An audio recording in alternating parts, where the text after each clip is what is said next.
അവൻ ഞെട്ടി, അതെ ശരിക്കും ഞെട്ടി. നമ്മുടെ ഒരു കസ്റ്റമർ ഓസ്ട്രേലിയയിൽ നിന്നാണ്. ആളുടെ ബ്രദർ ഇവിടെ യു എയിലുണ്ട്. അപ്പം ആളുടെ ബർത്ത്ഡേക്ക് നമുക്കൊരു ഹാമ്പറിൻ്റെ ഓർഡർ വന്നിട്ടുണ്ടായിരുന്നു. ഒരു ഹാമ്പർ, അതിനകത്ത് ബ്രദറിൻ്റെ ഫോൺ ചീത്തയപ്പോൾ ഒരു പുതിയ ഫോണ്, ഒരു ഫോട്ടോ ഫ്രെയിം, ഒരു ബൊക്കറ്റ്, പിന്നെ ഒരു കേക്ക്, പിന്നെ ഒരു വിഷ് കാർഡ്, അങ്ങനത്തെ കുറച്ച് സാധനങ്ങൾ ഓർഡർ ചെയ്തിരുന്നു. എന്നിട്ട് നമ്മളോട് റിക്വസ്റ്റ് ചെയ്തിരുന്നു അത് കൊണ്ടുവന്ന് നേരിട്ട് കൊടുത്ത് ആളിനെ ഒന്ന് ഞെട്ടിക്കണം എന്ന് പറഞ്ഞു. കല്യാണമൊക്കെ നോക്കുന്നില്ലേ? കല്യാണം കഴിഞ്ഞാണോ? കല്യാണം നോക്കുന്നില്ല? ആണോ? എന്തുകൊണ്ട് വിശേഷം? Happy birthday. അറിയായിരുന്നോ? ബർത്ത്ഡേ ആണെന്നറിയായിരുന്നോ?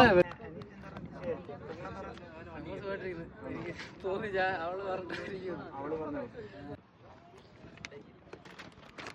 നിങ്ങളോട് ഹാപ്പി ബർത്ത്ഡേ പറ. തിരിച്ചു കൊടുക്കും.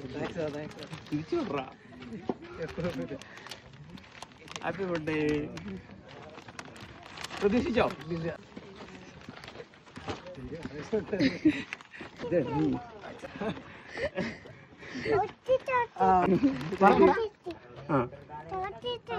ചോക്ലേറ്റ് ഉണ്ടെന്ന്. നമ്മളവിടെ ഗിഫ്റ്റും കൊണ്ട് എത്തുന്ന ഒരാൾക്ക് ഒരു പിടിയില്ല. ഗിഫ്റ്റ് നമ്മൾ ആദ്യം കൊടുത്തില്ല, കുറേ നേരം അങ്ങനെ സംസാരിച്ചതിന് ശേഷമാണ് ഗിഫ്റ്റ് കൊടുത്തത്. അവൾക്ക് ഭയങ്കര സർപ്രൈസായി. നമ്മുടെ കസ്റ്റമർ ഒരുപാട് ഹാപ്പിയായി, നമ്മളും ഹാപ്പിയാണ്.